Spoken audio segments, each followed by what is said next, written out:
আসসালামু আলাইকুম। রেসিপি স্টোরিজে আজকে দেখাবো খুব অল্প মশলায় অসাধারণ একটি মুরগি মাংসের রেসিপি।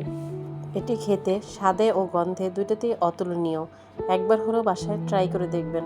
প্রথমে লেবুর রস, গোলমরিচের গুঁড়া, লবণ দিয়ে ভালোভাবে ম্যারিনেট করে নিব।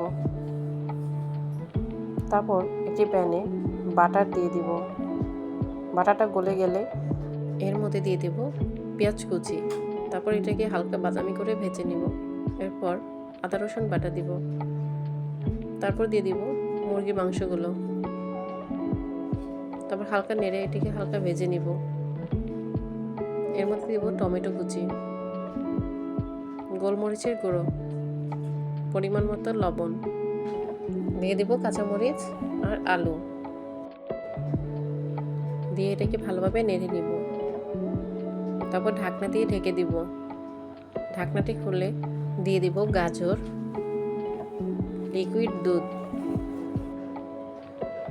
তারপর এটিকে ভালোভাবে নেড়ে এর মধ্যে দিব সামান্য লেবুর রস এবং চিনি, আর দিব চিলি ফ্লেক্স।